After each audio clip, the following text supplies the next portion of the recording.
So the final part of this lecture today, I'm just going to go through some of the practicalities of building real photovoltaic cells and how you can optimize them, and also how you can actually improve some of the efficiencies above the Shockley quasar limit.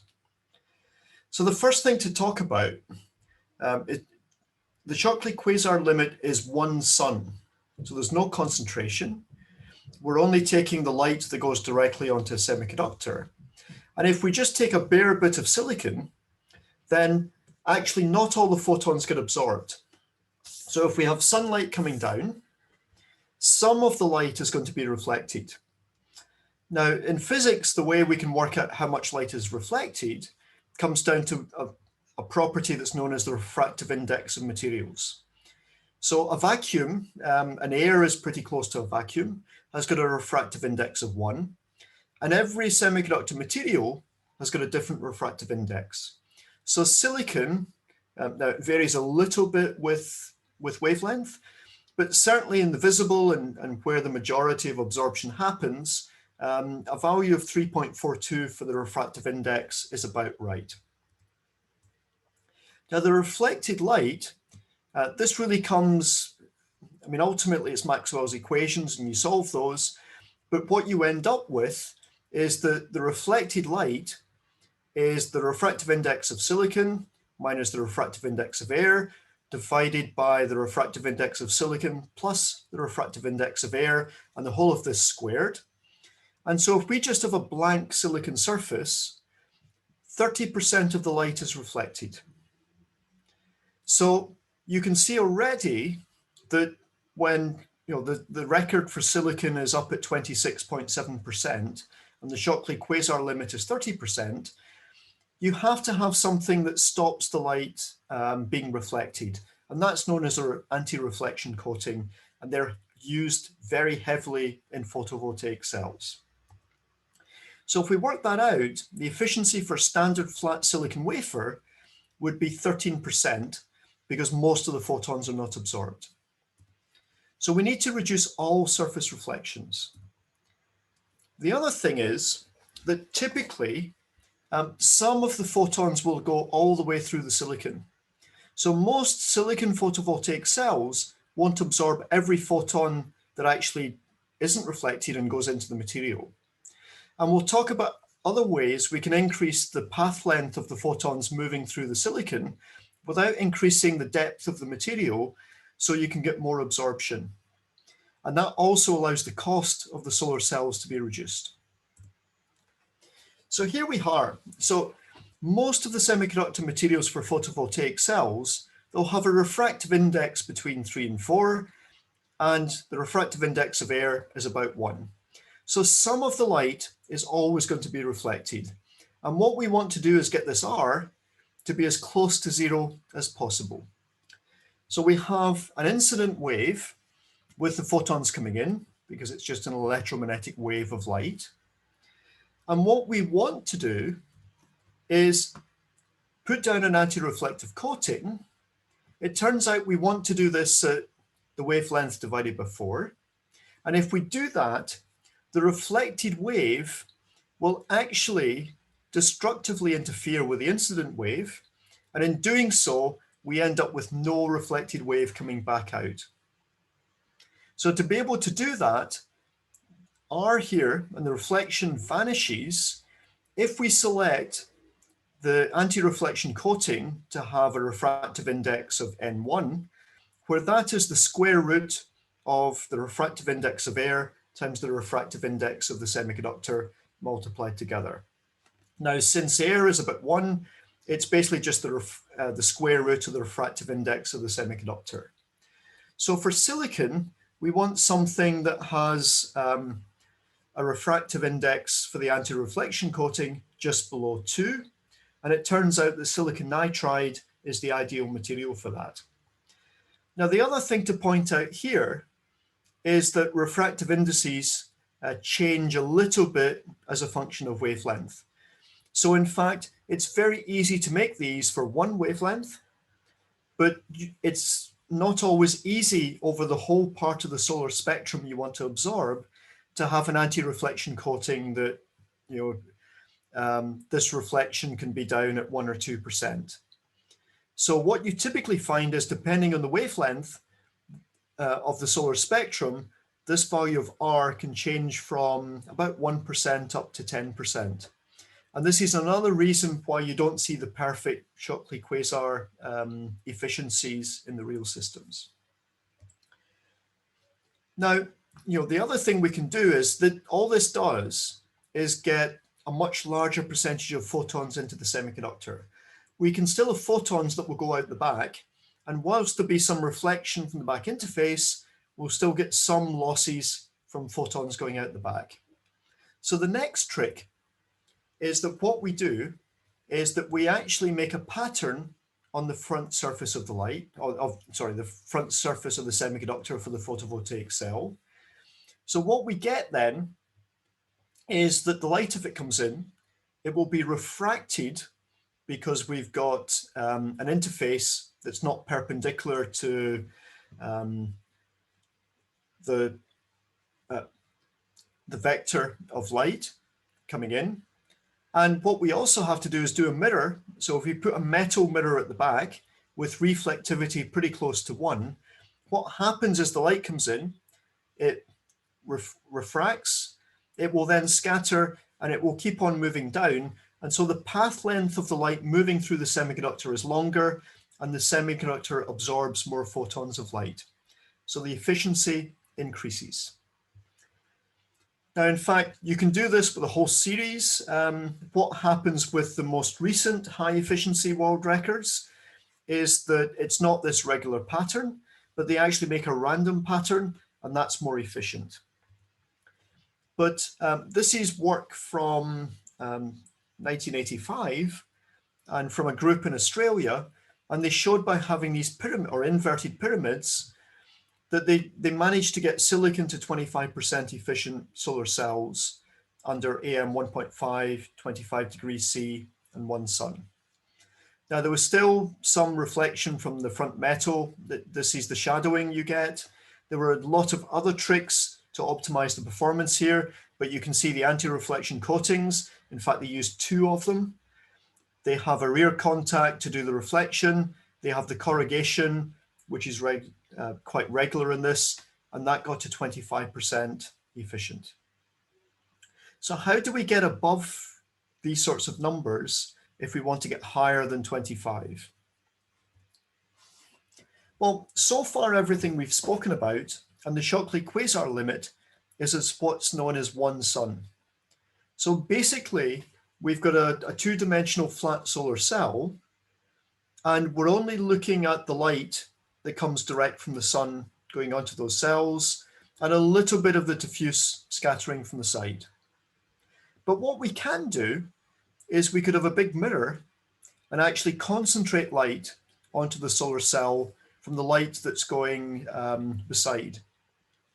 Now, if you're just having a solar farm with large arrays, concentration can be quite difficult. But if you only want a small number of solar cells to actually be used to generate the electricity, then concentration is something you can certainly do and improve the efficiency. So this is theoretical work showing the Shockley quasar limit for 1 sun, and then the Shockley quasar limit if you concentrate to what's equivalent energy density for 1,000 times the sun. And you can see the Shockley quasar limit goes up.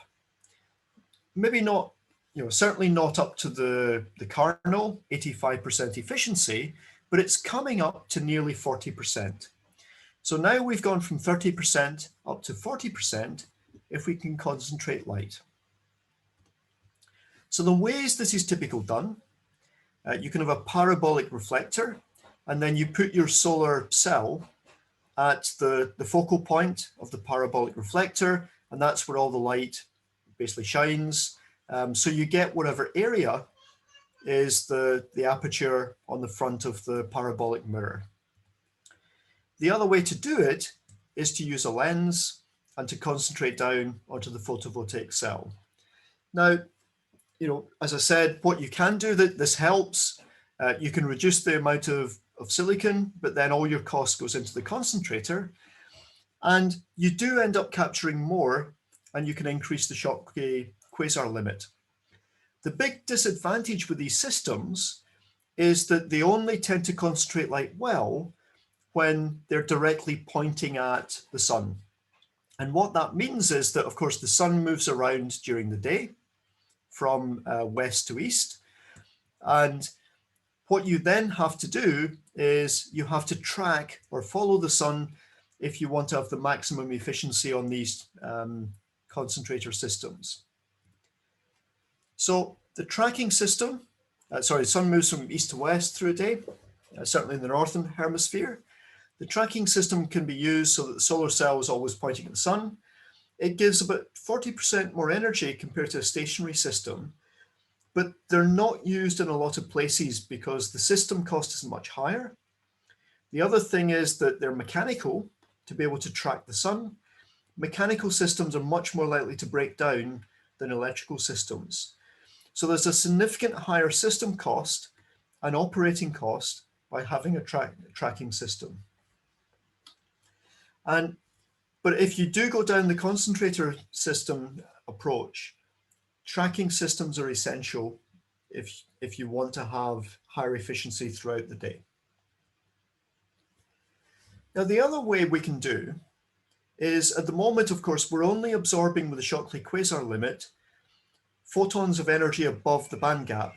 And the band gap of most of the semiconductors we're looking at means we're still throwing away quite a lot of the energy density that's available from the sun. Well, why not start to choose 2 or 3 materials with different band gaps? Now, of course, what you need to do with this is that the first material that's closest to the sunlight coming in has to have the largest band gap. You then want the next smallest and then the smallest at the end. So in fact, gallium arsenide, silicon, and germanium give you examples of one way of improving the efficiency quite substantially. Now, there's different ways you can build these sorts of systems to actually capture more light. Some of the early work in this was just taking spectrally sensitive mirrors, having the different materials at different photovoltaic cells. This is a much more efficient than the one I'm about to show you, but it's extremely high cost. And so actually it's very seldom used in any systems at all. The light comes in and then the larger band gap and then progressively smaller band gaps are filtered in and put into the solar cells. What is being worked on, and you can buy these commercially, and there's a lot of research going on in this area, is that you stack 3 different photovoltaic cells with different band gaps of materials.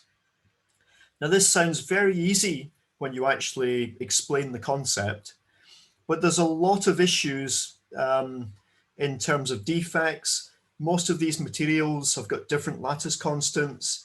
It's then very difficult to actually fabricate all these photovoltaic materials on top of each other to have these concentrator stack cells, as they're called.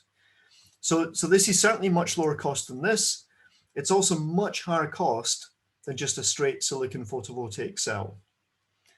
But the potential advantages, if we do this approach, well, here's the optimum Shockley quasar limit that's close to gallium arsenide. If we just have one cell, then we get our Shockley quasar limit of 31%. So this is the theoretical maximum Shockley quasar for one sun and AM 1.5 without any concentration. If we have 2 photovoltaic materials, these are the optimum band gaps. We can get up to 42.5%. 3 materials, we can get up to 48.6% and so on. And if you had an infinite number of band gap materials, theoretically, you could get to 68.2%. So now you can see we're starting to get towards the Carnot efficiency of 85%. Now, in fact, as you'll see in a minute, very few people have got up to this number and anywhere near this number. And in fact, now the best efficiencies are sort of getting round here. And there's a lot of trade-offs. That one of the biggest issue here is this is all theoretical. And it's very difficult to get band gap or materials with the specific band gaps for the optimum setup. And in fact, the best 3 band gap cell is 37.9% for 1 sun, while the theoretical maximum is 48.6. So you can see that 1 cell and 1 band gap material, and gallium arsenide is 29.1%. It's pretty close to the Shockley quasar theoretical limit. When we have 3 band gap materials, 37.9% is much further away from optimized compared to the theoretical limit for the 3 cells. So this is much harder to do, and also it's much more expensive than your silicon or even your 1 gallium arsenide material. Well, you can look at some of the best materials that have been done. So the 37.5 I'm talking about, I always have to look at this in detail and find it. So there's the 3-junction non-concentrator, and this is 2012. So you can see in 2012, the best concentrator was 34.1%. If you do multiple suns, and there's concentration of 418, there was 43.5% multiple cell efficiency. If we look at silicon in these days, the record was 25%. Now let's fast forward. So these are published every year. You can look up, and it's a comparison of the results from all around the world. All these things have to be measured at a standards agency, so there's a fair comparison, and everything is measured under the same conditions that I spoke about. AM 1.5, it's either 1 sun or concentrated as explained here, and it's all 25 degrees C, and the solar spectrum is an identical solar spectrum. You can see now that the efficiencies, the best ever has gone up to 47.1. That's a 6-junction and 143 concentration. And in fact, the best 6-junction with 1 sun is now this 37.9% by Sharp. Other materials are getting better, but the best silicon is really in here. And so things are improving, but it's not the enormous jumps up towards the 70 or 68% that is the theoretical maximum for these. Still well away from the 68% that photovoltaic cells could do with a lot of tricks. If we actually look at the modules you can buy, then the numbers are a lot less again. Now, this doesn't look at cost, but here are predominantly silicon devices. And the typical ones that most people buy, the SunPower, about 22.8%. They're about the cheapest price performance point, and that's why most people buy the SunPower. You can see that this is way below the sorts of numbers that might be interesting. You can buy solar cells up here, but they're all concentrator multi-junctions, and the cost of these cells are substantially higher than the silicon cells. The other thing is that the prices of the silicon cells down here, the Chinese government subsidized quite heavily Chinese industry, and that substantially reduced the cost. It made arguments about non-competitive processes, but this is another reason why there's so many silicon cells out there, and the price now is so much lower because of dumping on the marketplace. So there's a lot of different market things come into this as well, in terms of which ones end up being delivered, but the majority certainly being deployed around the world are around the SunPower values of 22.8% efficiency. So what do we need to do to actually get many more solar being deployed around the world? Well, the real problem is that the price that you have for the amount of electricity that you generate. And even with all the Chinese government subsidies, solar is still much more expensive than gas, coal, nuclear, and some other ways of generating electricity that we'll talk about in later lectures. So the real problem is that the cost per watt, if you like, or the cost per kilowatt hour is still far too expensive compared to what you get from coal, natural gas, and nuclear. So in fact, these things have sort of changed, but to give you an idea that the best solar now is working out at about 30 pence per kilowatt hour, while gas is about, gas-powered electricity is typically something around 8 pence per kilowatt hour. So the bit that needs to be done, and what this graph is showing, is that you've got to find ways of moving to far lower cost per amount of electricity generated. And that's the only thing will allow solar to really have, and photovoltaics to have much bigger impact and much bigger deployment. So you can see here that a lot of the renewable technologies, and we're going to come back to this point frequently during this lecture series, they're too expensive, or they're very expensive compared to the fossil fuels that we've been using for many decades. Now, in Western countries, you can find ways of taxing carbon-based emissions. You can look at subsidies. We'll talk about all this in the final lecture when we cost energy. These are all real ways that you try and encourage the consumers to actually use the far cleaner and the far better ecological forms of energy generation, such as solar. So this is still a changing perspective all the time, but a lot of the photovoltaics, it's all about making it cheaper and making it cheaper to get each kilowatt hour. Right, that's everything I'm going to talk about photovoltaics, but I've got one final slide to introduce a concept around energy conversion before we finish today's lecture. And it's something that it was Lord Kelvin, when he was working in Glasgow in 1851, actually came up with. And it's what he called availability of energy.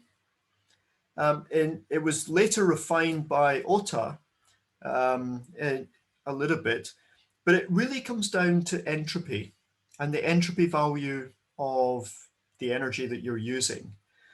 And what Kelvin defined was what has got the highest quality. Well, by quality, what he actually means is what has the lowest entropy. So the other way of thinking about this is what has the lowest disorder. And it turns out that electromagnetic, so I mean electricity, or for that matter, photons, has the highest quality or the lowest disorder in terms of energy values, or in terms of the entropy around the energy that's available. Whilst if we look at heat, heat has got the most disorder and therefore the most entropy. Now, what this means when you actually convert from one to the other, we've really got to start thinking about the third law of thermodynamics and what that affects in the second law. And when you start thinking about this, you get much higher conversion efficiency if you go from a high quality or a low entropy to something that's got high entropy. And actually the question I got earlier in the lecture, why compared to a coal-fired thermal power station is the Carnot efficiency of solar so much higher? It's because actually we're moving very little when we're up here. So because we're going down, whilst from the heat going, what we're doing in a thermal power station is from the bottom going up, it's this difference in how the entropy has to change means our conversion efficiency is much better going down the page than going up. So Kelvin first pointed this out in 1851. It's more a rule of thumb over how, what system you might pick to do something and how you might maximize efficiency using entropy as your guide from these different systems. But you can see in this, sorry, photons are in the middle actually, but depending on what you've got, you can now see that actually doing the thermal to kinetic and then kinetic to electromagnetic, this is why we have this poor efficiency from the thermal to the kinetic, but the kinetic to the electromagnetic is much more efficient. And actually doing both of these is more efficient, as you'll see in lecture 6, than doing the direct thermal to electromagnetic for electricity. So there's a lot of different things in this. It's more a rule of thumb. It's not something I'm going to examine, but it's at least something that hopefully gives you a bit more understanding why the efficiencies vary in the way they do when we do different energy conversion. And with that, that's everything for today. So we've spoken about the available spectrum and amount of solar energy and how it varies around different parts of the globe, both because of the distance of the atmosphere and other parameters that come into that as well. We showed at least that the Carnot efficiency limit for solar energy is 85%, and we've spoken about both with the solar thermal, can get up to maybe about 70% of that. As you see at the end, photovoltaics potentially could get to 68% theoretically, but at the moment, the best multi-junction cells, where cost isn't a problem, are about 47%. Thermal, well, I've just said this, thermal heating, typically below 75%.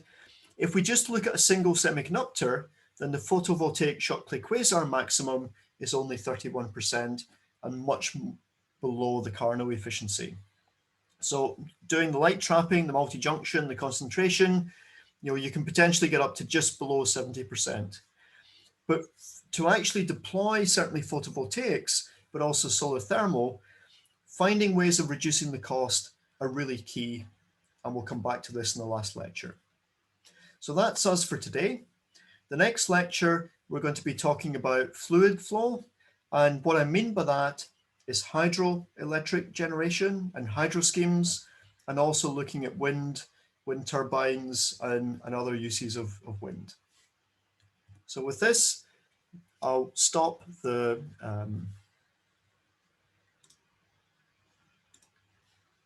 recording.